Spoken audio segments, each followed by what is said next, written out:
Baik, Assalamualaikum warahmatullahi wabarakatuh. Sebelumnya izin memperkenalkan diri, nama saya Nur Rohman dengan NIM 120130078 dari program studi Teknik Elektro. Di sini saya akan menjelaskan terkait etika profesi, di mana saya tergabung dalam kelas A. Nah, adapun penjelasan yaitu terkait etika, profesi, profesional, dan kode etik. Di mana etika itu merupakan karakter, watak, atau kesusilaan maupun adat.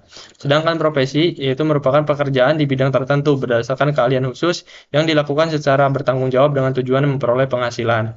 Sedangkan bedanya dengan profesional yaitu merupakan pekerja atau seseorang yang menjalankan profesi.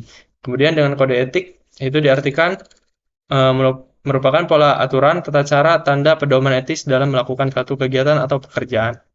Selanjutnya yaitu kode etik profesi di bidang teknik elektro tentang ketenaga listrikan yang diatur oleh Undang-Undang RI Nomor 30 Tahun 2009.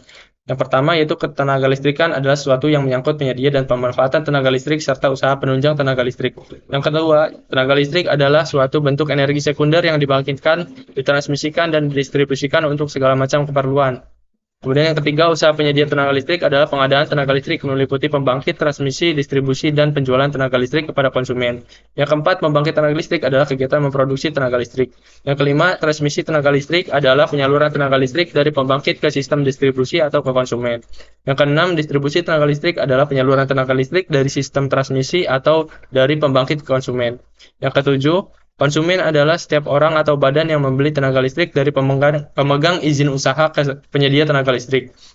Yang kedelapan, usaha penunjang tenaga listrik adalah kegiatan usaha penunjang tenaga listrik kepada konsumen. Yang kesembilan, rencana umum ketenagalistrikan adalah rencana pengembangan sistem penyedia tenaga listrik yang meliputi bidang pembangkitan, transmisi, dan distribusi tenaga listrik yang diperlukan untuk memenuhi kebutuhan tenaga listrik. Yang sepuluh, izin usaha penyedia tenaga listrik adalah izin untuk melakukan usaha penyedia tenaga listrik untuk kepentingan umum.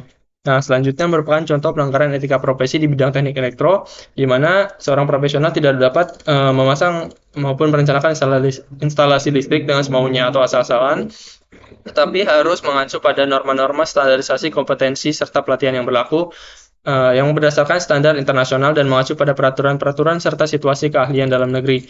Pemasangan instalasi yang tidak sesuai standarisasi mengakibatkan gangguan listrik maupun kerusakan atau kecelakaan yang dapat menyebabkan adanya korban jiwa, seperti halnya short circuit ataupun korsleting listrik. Baik, mungkin cukup sekian presentasi dari saya. Kurang lebihnya mohon maaf. Wassalamualaikum warahmatullahi wabarakatuh.